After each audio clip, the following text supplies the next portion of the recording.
Ramesh. Un buscador, cuando escucha la enseñanza por primera vez, a menudo se queda atónito, incluso cuando la búsqueda ya ha perdurado por más de 20 años. Ramesh. Los maestros le dicen a la gente que debe luchar contra el ego, matar al ego. Pero lo que yo digo es aceptar el ego. ¿Acaso no es eso algo único? No luches contra el ego. Acepta al ego. ¿Por qué? Porque tú no creaste el ego. La fuente ha creado el ego, y la fuente está en proceso de destruir el ego en algunos casos. Por esta razón es que tu cabeza ya se encuentra dentro de las fauces del tigre. No hay escapatoria. No hay escapatoria si luchas contra el ego. Ese es mi punto. Si sigues luchando contra el ego, el tigre tendrá sus fauces abiertas por los siglos de los siglos. Acepta al ego, y el tigre cerrará sus fauces rápidamente. Olvida la enseñanza. Ramesh. Esta enseñanza es única en muchos aspectos. Lo usual con las enseñanzas es tomar nota de ellas, estudiar duro, ponerlas en práctica.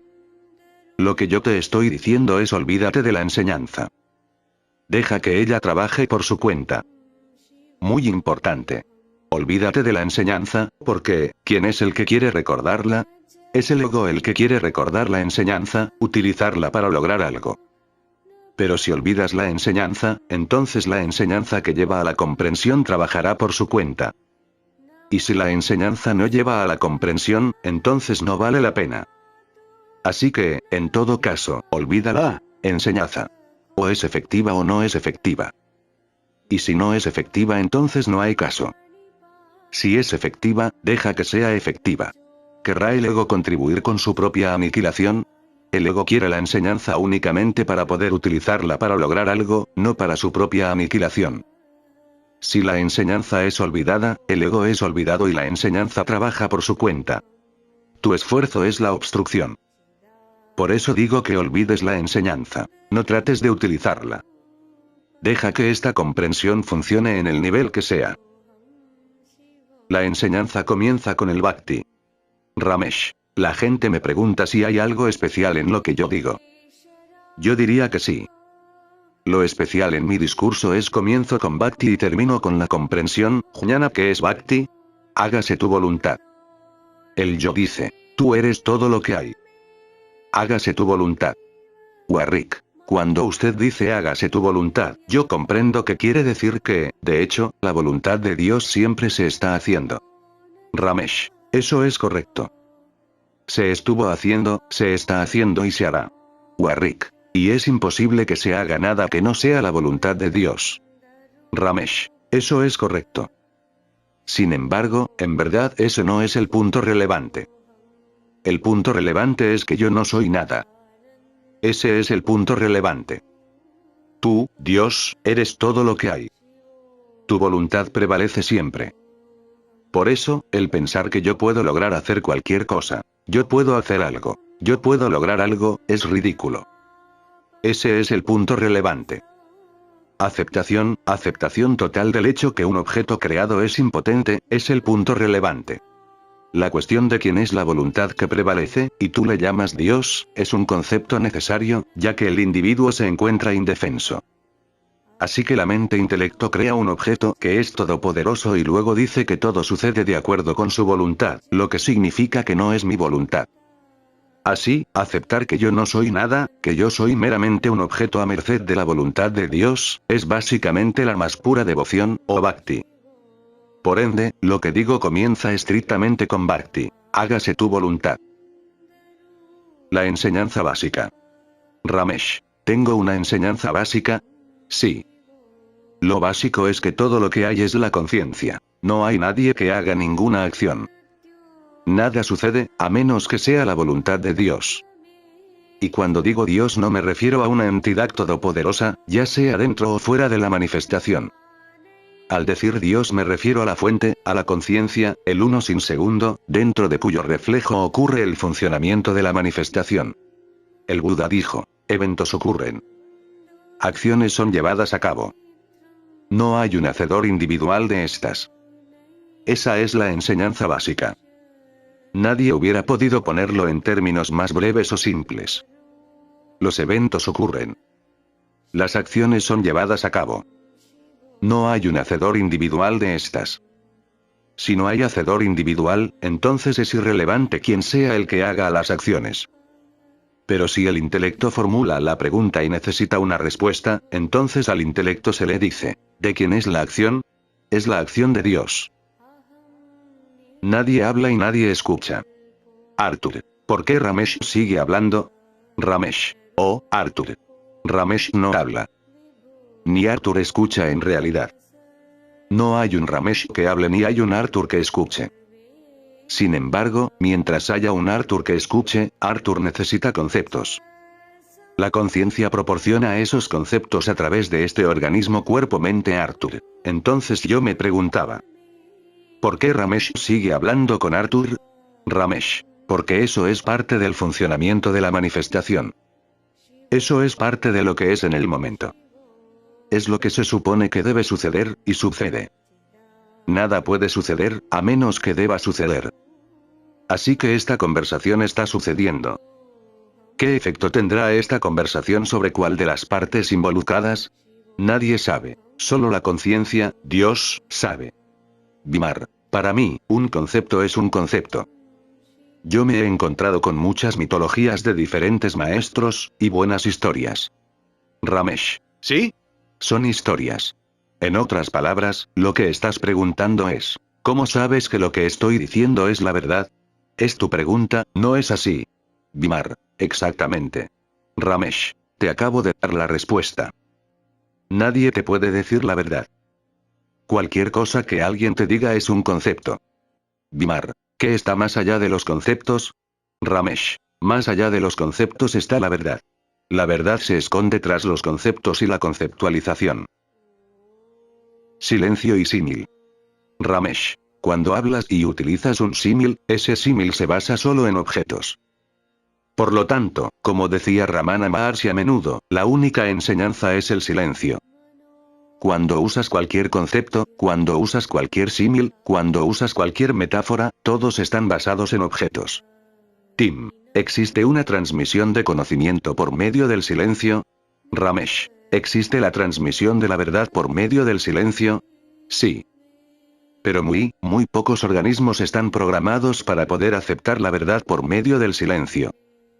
Por consiguiente, debido a la compasión que sentía por los muchos que no están programados para poder aceptar la verdad por medio del silencio, Ramana Maharshi comenzó a hablar. Utilizó un símil como ejemplo para explicar esto. Algunos pocos son como la pólvora, una chispa y se enciende. Quizás los buscadores que son como la pólvora no puedan aceptar el silencio, pero una chispa, una palabra, todo lo que hay es la conciencia. Nadie hace nada, nada sucede a menos que sea la voluntad de Dios, y la pólvora se prende. Así que ¿quién está programado para ser la pólvora, quién está programado para ser el carbón seco y quién está programado para ser el carbón mojado, es la voluntad de Dios? Pero Ramana Maharshi también brindó consuelo a aquellos que son como el carbón mojado y que necesitan de mucho trabajo. Tu cabeza ya se encuentra dentro de las fauces del tigre, no hay escapatoria. Por eso, deja que el proceso se tome todas las reencarnaciones que la fuente quiera. La vida no tiene valor. ¿Por qué se inició todo esto en primer lugar? Ramesh. Pintas un cuadro con una figura adentro, y la figura quiere saber por qué pintaste la pintura. La única respuesta es que te apeteció. Por ejemplo, llevas un niño a la orilla del mar y le das una pala y un cubo. Rápidamente comenzará a cavar en la arena, amontonándola para formar una montaña o un castillo. Podrás ver cómo se esfuerza enormemente por algún tiempo. Pero cuando los padres le indiquen que es hora de irse a casa, el niño tumbará el castillo que tanto esfuerzo le tomó construir. Si le preguntas al niño, ¿por qué te esforzaste tanto en construirlo y ahora lo destruyes? El niño no comprenderá tu pregunta. Pero si insistes, dirá, construí el castillo porque me gustó construirlo. Destruí el castillo porque me gustó destruirlo. El punto es que el complejo intelecto-mente, que no es más que el ego, está condicionado desde un principio a pensar que todo debe tener un propósito. La vida debe tener un propósito. ¿Por qué? Porque la vida es valiosa. Todo lo que tienes que hacer es mirar la tele, National Geographic o la BBC. Miras el programa Nature e inmediatamente ves que la vida es todo, menos valiosa. La vida no tiene valor. No lo sientes así. No tiene valor. Un ave pone sus huevos y otra ave se los come, y luego algún otro animal se come a esta. Averigua si la vida realmente tiene algún sentido o si tiene algún valor. La vida solamente ocurre. Solamente ocurre. El complejo intelecto le da un sentido y luego quiere conocer el sentido. La vida no tiene sentido. El verdadero sentido de la vida es que la vida no tiene sentido. Solamente ocurre. La divina broma. El ego que desea la aniquilación. Ramesh. La resistencia es el ego, y el ego, no estoy bromeando, no se dará por vencido fácilmente. Roberts. Pero el deseo de aniquilar el ego es justamente lo que lo mantiene vivo. Ramesh. Para que veas, esa es la broma. Esa es la divina broma. El ego es la hipnosis divina. ¿De dónde vino el ego? Esa es la pregunta, ¿no es así? Todo el mundo dice que el problema es el ego. Todo lo que tienes que hacer es renunciar a tu ego. Pero nadie te dice cómo renunciar a tu ego. Tú eres el ego. El yo es el ego y el ego no va a cometer suicidio. El ego puede provenir únicamente de la misma fuente de la que ha provenido todo. La manifestación física ha provenido de la fuente. El yo ficticio ha provenido de la fuente. ¿Por qué la fuente creó el yo ficticio? Porque sin el yo no ocurrirían las interrelaciones humanas. Y sin las interrelaciones humanas, la vida tal como la conocemos no podría ocurrir. Así que, para que ocurra la vida tal como la conocemos todos, para que el lila, o juego de Dios, pueda suceder, las interrelaciones humanas deben suceder. Y para que sucedan las interrelaciones humanas el ego tiene que estar presente. Ego significa sencillamente la creación de un sentimiento a través de la hipnosis divina de que yo soy un hacedor, un ser separado que controla su propio cuerpo. Pero todo lo que existe realmente es un organismo cuerpo-mente y la energía que fluye a través de él. Esa es la base, conceptual, exactamente igual a un aparato eléctrico y la electricidad que funciona a través de ese aparato. Pero si el aparato eléctrico fuese hipnotizado, entonces pensaría en función de un yo que tuesta el pan, un yo que licúa, un yo que produce la luz. Básicamente se trata solo de la electricidad y el aparato. En nuestro caso es solo la misma cosa. Fuente, Dios, energía, y el organismo cuerpo-mente a través del cual está funcionando la energía, o Dios. Así que Dios ha creado el ego, y es Dios el que en algunos casos comienza el proceso gradual de la aniquilación del ego. El destino de venir y escuchar. Ramesh. Es la voluntad de Dios y el destino del organismo cuerpo-mente el poder venir y escuchar lo que se está diciendo. Incluso el ser capaz de escuchar es verdaderamente por la gracia de Dios. Y el escuchar totalmente también es la voluntad de Dios y el destino del organismo cuerpo-mente a través del cual está ocurriendo la búsqueda. Tanta gente viene acá y no escucha realmente. Mientras escuchan lo que se está diciendo, su mente pensante se mantiene muy activa y lista para objetar. Sí, pero.